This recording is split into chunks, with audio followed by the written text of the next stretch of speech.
Welcome to the Capital News. I am your host, Alex Karitis. Today is Tuesday, June 2nd, 2020. Thank you so much for joining me. The title of today's podcast, $20 a crime, 20 trillion ain't. And of course, this is a follow-up to yesterday's podcast and a whole host of issues that the country has been dealing with since the death of George Floyd 8 days ago. We talked yesterday about the looting of America. The looting of America on two fronts. Of course, the one that everybody sees on television, doesn't matter what station you are watching. It's wall-to-wall coverage, coast to coast across this country, east to west, north to south. People turning peaceful protests into violent riots, breaking into businesses, small, medium, and large, running off with the loot. It's outrageous, it's despicable, it should not be tolerated. Yet what are we talking about here? Talking about merchandise made in China, and of course now I don't want to belittle these businesses, especially the mom and pop shops, especially the smaller businesses where they put their life savings, blood, sweat, and tears into that business, and now it's completely destroyed. On top of all the things that these individuals had to deal with from the lockdowns due to COVID-19. I am not in any way diminishing this. What I am stating to this audience is pay attention to the bigger picture as well, because it's not just the looting of these small businesses or Target or Gucci. It is the looting of the U.S. Treasury, which is you and me, to the tunes of billions and trillions of dollars. $20 trillion, I didn't make this up because it went well with the $20 alleged counterfeit note that George Floyd was attempting to use in Minneapolis, which eventually led to his death. 20 trillion is actually too little. It's 25 trillion and counting, closer to 26. And if we're lucky, oh, how lucky we'll be, it'll be 30 trillion within a year. Maybe by the end of this year. If the geniuses in Washington, D.C., in the White House and the Capitol, both parties, mind you, get together and say, oh, we need to do more stimulus. We need to do more spending. How can this be? Interesting survey out today of people, Americans, average Americans, who are now expecting that the federal government will act to extend unemployment insurance and any other type of spending that they can prolong this so they can keep this going. An extra $600 a week. Another stimulus check, $1,200, $2,000, $2,500, $120,000. Who knows what the number's going to be? If deficits and debt don't matter, well, give everybody $100,000. Everybody can have a good weekend now that the economy is opening up. Talk about pent-up demand. Just give everybody $100,000. This is the financial road of Oz. You kill a man for a counterfeit 20. We got counterfeit 25 trillion. We got trillions in counterfeit right now from the Federal Reserve, sanctioned by the president, sanctioned by the Treasury Secretary, sanctioned by Republicans and Democrats, and nobody cares. But they will. These protests are just getting started. I've stated it here for months. They are coming to a theater near you, and now they are. If you're in a bigger city, they're right next door. Even smaller cities are starting to see them. There are so many fundamental structural issues at play here, which we have been harping on since this podcast has been online since last February. That's why I started this podcast. We discussed what was coming in our book that was published in 2015, The Cynic's Guide to Investing. Only so much we could put within that book, and it covered a lot. I stated in that book that you have not heard The Last of Us, and that's why I am doing this podcast, because there is more to the story. there are limits. Diminishing marginal returns will kick in to this insanity. This fraudulent and flawed economic policy of quantitative easing, zero interest rate policy, negative interest rate policy, buying up government debt, monetizing it. This is a banana republic, ladies and gentlemen.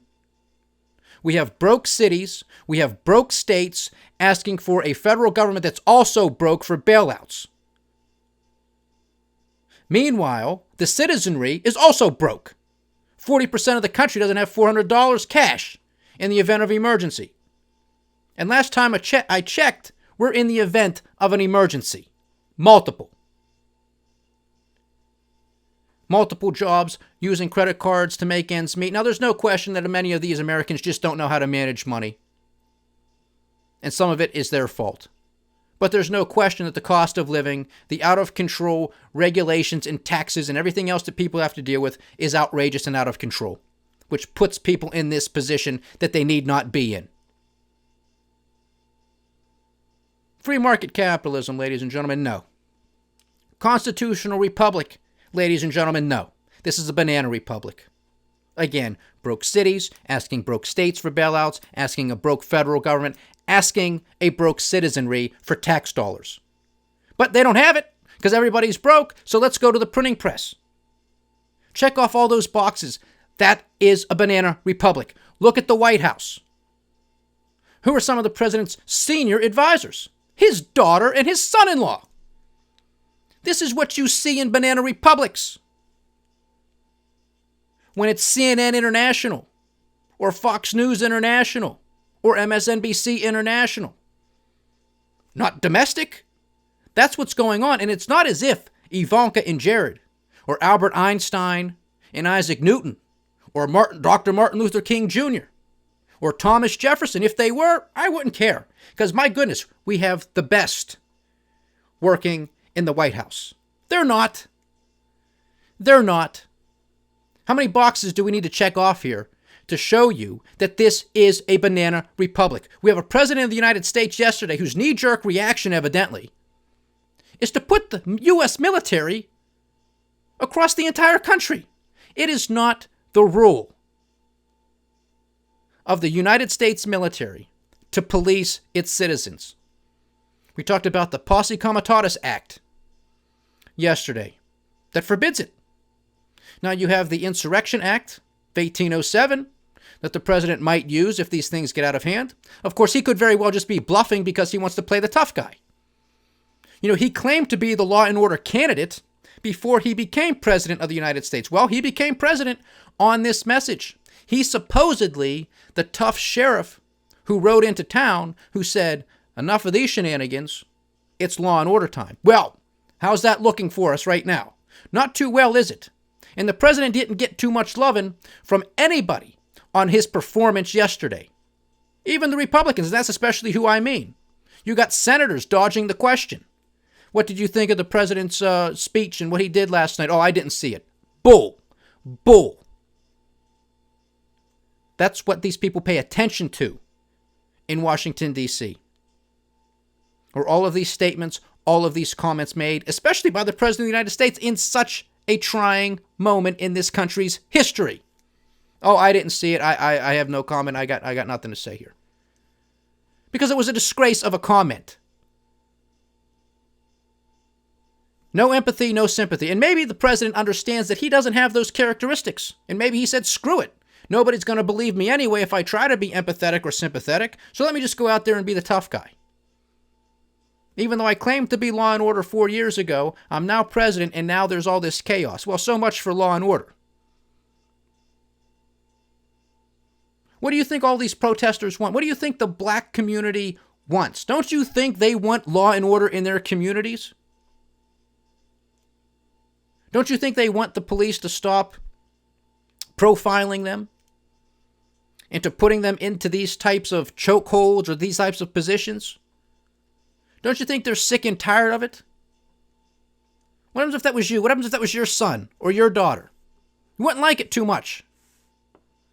President couldn't come down to this note. Couldn't come down to hit those chords.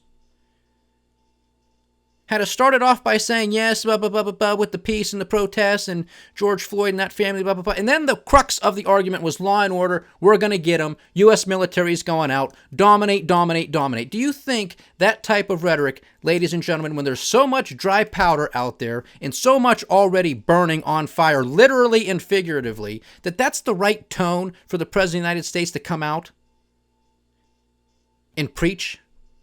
Dominate them, calling all these governors weak. Now, there's no question.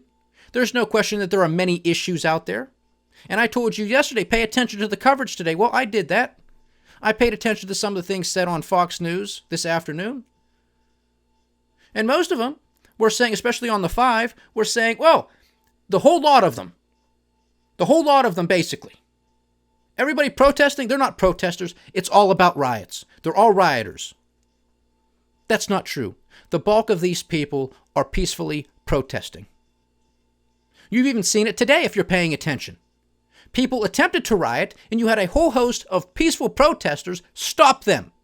Don't do it.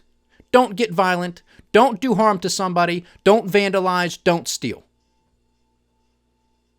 People want their voices heard, and they have every right. They have a constitutional right to peacefully assemble, to protest, and to their right of freedom of speech.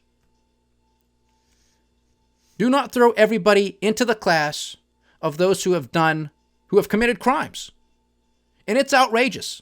And I don't condone any of it. Not for a second. It needs to be dealt with. Police officers standing idly by when this happens is outrageous. Who's going to pay for all of this? It's almost as if it is by design. Another way to destroy small businesses, another way to destroy mid-sized businesses, because they can't survive this. They couldn't survive the lockdown of COVID-19, and this is just the tip of the iceberg. Now you have major cities locked down and now also under curfew. Figure that one out. Property destroyed, merchandise stolen. How many of these smaller businesses are going to be able to survive this? Broke cities, broke states. How are they going to fund all of this? Because these police officers aren't working for free. They're at least making their regular wage, maybe time and a half. What about all the destruction to all of the police equipment? Who's going to pay for all of this? This is a banana republic. And the president's response is, I'm going to put the military everywhere. Apparently, no appreciation for history, no appreciation for the proper rule of government or of the military. It's only been a week. I understand the frustration. But you have people from across the political spectrum, members of the military, generals, former chairman of the Joint Chiefs of Staff, Admiral Mike Mullen, coming out and saying that is not the proper role of the United States military. You think it's tough. You think the president's being tough. Wait till the military's on the street and we'll see how much you like it. I bet you won't. I bet you won't. That was not the message that should have been transmitted by the president yesterday. Not for a second. Bring in civil rights leaders to the White House. Have an open discussion, an open debate with them. Listen to that community. Go out there and march. There was a conservative commentator, I'm not going to mention his name, although I've mentioned him here many times before, who was on Twitter last night. And his tweet was, after the president spoke and did his little photo op, balls of steel, balls of steel. That was his tweet. So you can go find him if you want. Balls of steel. Balls of steel would have been if the president walked over there while the protesters were still there. Not after he had a military escort going over there and having the police. Of course, this was now what we're finding out was the order of the Attorney General. I wonder who he got his order from. To remove those peaceful protesters so the president could have his photo op to walk across the street from the White House to St. John's Episcopal Church. So he could just stand there and hold up a Bible. Not give the American people a comment, a history of St. John's, what took place here. Not even go into the church. Just to hold up the Bible. And to be asked, is that your Bible? And his response, it's a Bible. Why not stand there and make comments? Why not stand there and open that Bible, Mr. President? to some of your favorite verses. And if you don't have favorite verses, that's fine. Why don't you find a tidbit of wisdom in that book that deals with peace and unity, or some tidbit of wisdom? I'm not the most religious man, but I can tell you, ladies and gentlemen, there is a lot of wisdom in the Bible. There's a lot of wisdom in a lot of religious texts. He could have simply opened it up, read a couple verses. This is how this country has to heal. This is how this country has to get together. This is how this country needs to rebuild itself. I've stated it here for months, trying to give the president the benefit of the doubt. Voted for the man. Was not going to vote for Hillary Clinton. Maybe this guy can do it. Maybe he can drain the swamp. Talking about the Federal Reserve, creating bubbles, fraudulent policies, you name it. That's why I voted for him. Now he's in there, did a complete 180. He's completely lost my trust. Will not vote for him again. And given his performance here, he is not the man for the hour. He is not the man for the job. And this is only going to get worse. He is fanning the flames of this. The country needs to be united. And again, this is not his fault, but he is not making it better with these types of comments. You want balls of steel? Go march with these people down the street. Kneel on the street with them in your suit and your red tie. That would be balls of steel. Not walking across the street with a military escort after you had everybody cleared out. Don't want to hear it. The president, now President Trump, President Obama, even Bush at the end of his term, had the opportunity of a lifetime to rebuild this country from a solid foundation. Bush blew it during the great financial crisis because he was convinced by Ben Bernanke in the Federal Reserve and by his Treasury Secretary, Hank Paulson, because he was a former CEO of Goldman Sachs. And he said, oh no, Mr. President, we have to bail out the banks. We got to give them money. I don't know how much, but we just got to keep giving it to them because if we don't, the economy is going to collapse. Wrong. The banks would have collapsed. The banks are not the economy. You are the economy. You are the cogs in the wheels of this economy. You are the engine. The banks are supposed to be the grease that keeps everything running smoothly. They are not the engine. They are not the economy. They levered themselves up 20, 30, 40, 50 to 1. Bet it all on black. Here it comes, baby. Red. Lose it all, and then the taxpayer got to bail them out. Bush had the opportunity. Of course, that was at the end of his term. Then Obama comes in. Hope and change, hope and change, hope and change. Could have reversed what Trump did, or what Bush was doing. Didn't do it. Continued with it. Hired the same idiots that caused the massacre to begin with. Those are his advisors. Obama has no idea what the hell he was doing anyway, especially when it came to the economy. Terrible. Terrible for this country. Terrible. Then you have Trump come in, messaging about the forgotten men and women of this country. You got Donald Trump on the right, you got Bernie Sanders on the left. Same message. The forgotten men and women of this country, which is the majority of this country. And we're all going to find that out here very shortly, because that's going to continue with these protests. Make no mistake about it. Wait till they find out. $20 a crime, you killed this guy? Wait till they find out what the $26 trillion is doing and where it's going. Wait till they figure that one out. Wait till they figure out their $1,200 is sit down and shut up money. Wait till they figure out that extra $600 a week not to go back to work is sit down and shut up money. Wait till they figure out the next $1,200, $2,000, $120,000 is just sit down and shut up. Wait till they figure it out. This is just getting started. This country is a joke. There is no country. This is a banana republic. Every type of coup has already taken place. The financial and economic coup is right here. Divide and conquer right here. And what are we going to do? Hey, let's send the military out onto the streets of America. That'll calm everybody down. Are you kidding me? But that's the message. That was the photo op. Republicans don't even want to own this because they know it was a disgrace. They know it was the wrong thing to do. Shouldn't have been done. And if you don't know what to do, then you either don't say anything or you resign your post. You say, I can't do this, be above my pay grade, in over my head, leave. leave. But that ain't going to happen. That ain't going to happen. Trump came in, could have done it too. Drain the swamp. That's my mandate. I'm a real estate developer. I'm in the construction business. This is going to be the reconstruction of the United States of America. And here's how we're going to do it. We're going to bring everybody together. Because my message was the same as Bernie Sanders. Except I think this is the policy tweak that we need to do as opposed to him. But clearly I'm the president, so that's the mandate I have. I have political capital, and I'm going to use it. We're going to rebuild this country. Could have started with infrastructure. Everybody would have been on board with that. Didn't happen. Went straight after Obamacare. Why? Because the Republicans have been complaining about it for the past 8 years, and rightly so. But did the Republicans have a plan? No, they did not. No, they did not. Now we have some half-ass monstrosity that is just screwing everybody left and right. And not getting any better. Nobody's even talking about it. Nobody talks about Medicare, Medicaid, Social Security, the national debt, the deficits. Keep it going.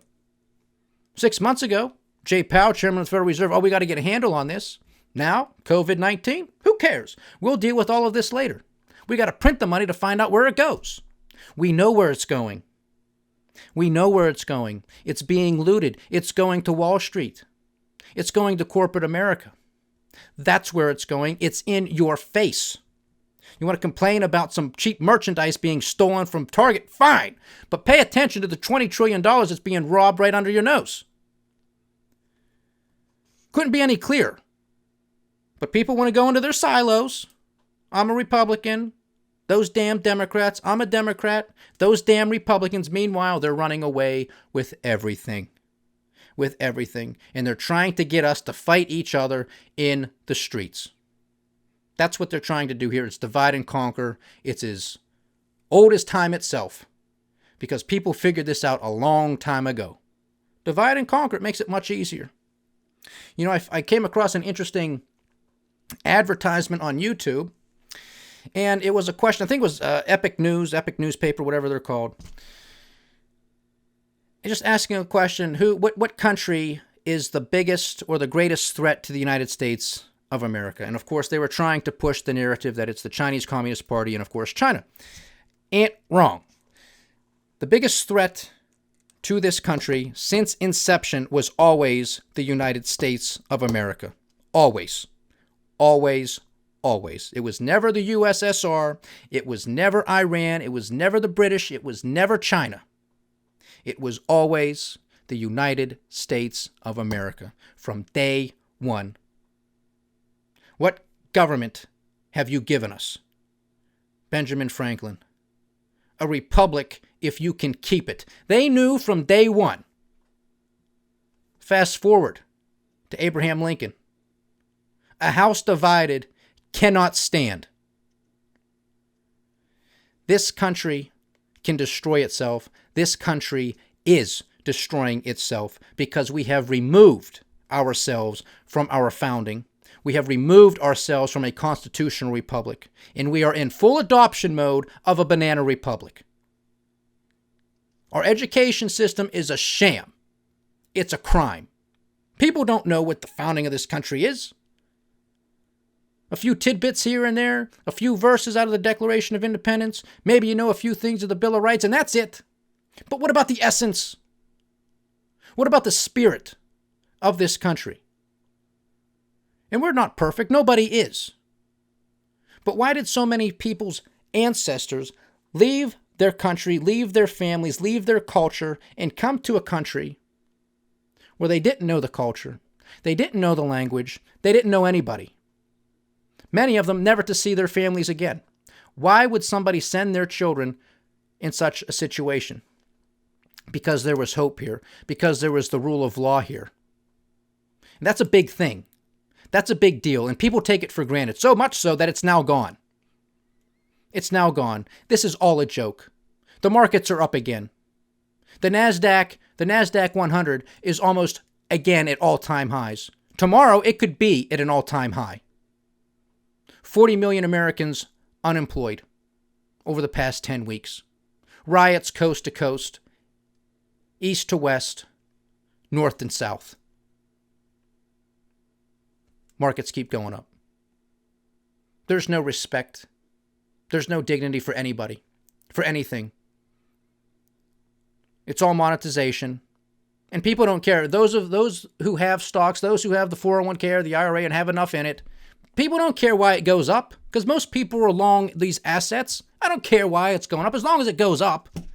I'm wealthier. That's all I care about. Couldn't care less about what's going on in the country. No more protests. The outrage over the looting of Target. Where's the outrage? Where's the media coverage of what's going on in the White House, in the Treasury Department, in the Capitol building, at the Federal Reserve building? What's going on in Wall Street? What's going on at corporate America? No. Because you can't have helicopters flying over those buildings. Not allowed. But over a Target, sure thing. Sure can do. Over a small mom and pop shop, sure can do. Who's breaking into this? Who's breaking into that? Who's looting what? Outrageous. $20 counterfeit and kill a man. 20 trillion, you can steal it. Nobody cares. Nobody cares. There's no Republican Party anymore. 26 trillion and counting, a $4 trillion deficit and counting. It's 3 trillion now. It's going to be 4, more than that. They don't care. They're running away with it. They're giving it to their pals. I told this audience months ago, peaceful revolution. Leave the Democratic Party, leave the Republican Party, become an independent, libertarian, constitutionalist. I don't even care if you go to the Green Party, Mickey Mouse Club. Leave them immediately. They have left you. What don't you see? What don't you get? What more do you need to see before you are convinced? I want to know. Because this is outrageous, and it could not be clearer. It could not be clearer. Making this stuff up as they go. And the people just nod. Yep, there we go. Yep, gave me that $1,200. I think I'm just going to sit down and shut up. I got this monstrosity happening in Minneapolis. Now we'll protest. And look how what that's being turned into. The ability to divide and conquer, the ability to put in an excuse to put the United States military on street corners in New York City, Buffalo, Miami, Atlanta, Chicago, Los Angeles, Phoenix, you name it, anywhere. Just do it. That's not what this country stands for. Joe Biden came out today, gave his version of a speech. He's not the president of the United States. Did he strike more of the chords? Yeah, I think he did. Is he the man for the job? I don't think he is either. I don't think he's up for it either. I'm no fan of Joe Biden's. He was there during the Obama administration. He was there for the past 30, 40 years. He's done enough. Go home, Joe. Take a nap. But the problem is you got Thunder Thumbs on the other side saying he's law and order. Meanwhile, we got chaos. Oh, yeah, let's bring the U.S. military into our major cities. What are they going to do? Are they going to shoot on American citizens? Is that what he wants? All it takes is an accident. I tell this audience all the time about the international excursions that we're on, putting our boats and our Navy and our Army and Marines over there in Venezuela or in Iran. All it takes, the more bodies you put into that type of situation, the higher the probability of something wrong taking place. And it could be an accident. But people aren't going to wait.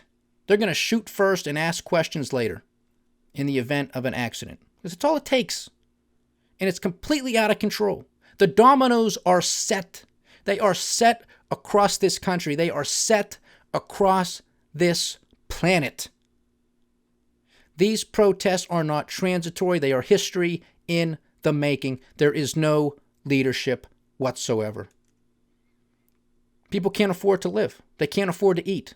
They couldn't afford a 5% tax increase to get on the metro. They couldn't afford a 10% tax hike for fuel. Couldn't tolerate it. Can't feed their children. Can't feed themselves. Now they're out of work. Things are only going to get worse. I take no pleasure in saying this. This is the data. This is math. This is human behavior. You can't have a system where you're going to kill somebody for having a counterfeit $20 bill. and then have the upper echelons of society, the 1% of 1%, running away with $20 trillion. People are going to connect the dots. When you're working 2-3 jobs and you can't make ends meet, meanwhile somebody's doing virtually nothing on Wall Street. A lot of these bankers, they don't do anything. Most of them don't know what the hell they're talking about. Anyways, all you got to do to understand that point is turn on Bloomberg, Fox Business, CNBC. Most of these people don't know what they're talking about. But they're getting paid big money. And they get to gamble with your money. And if they're right, they get big bonuses. And if they're wrong, they get bailed out. People aren't stupid. That's the reality of the situation. This country has been hijacked. We talked about Murray Rothbard's book, and I'm sure I'll bring that book up again with the economic history of the United States. The similarities between the 1920s, 1930s, and today. Sometimes the names don't even change. It's all about consolidation, which means it's all about power, which means it's all about control. Which is exactly what this country was founded against. It was founded to fight against control and power. And look now where we stand. $20 is a crime. 20 trillion ain't. Stay diversified, stay vigilant, and stay with the Capital News. I am Alex Koritis. Godspeed.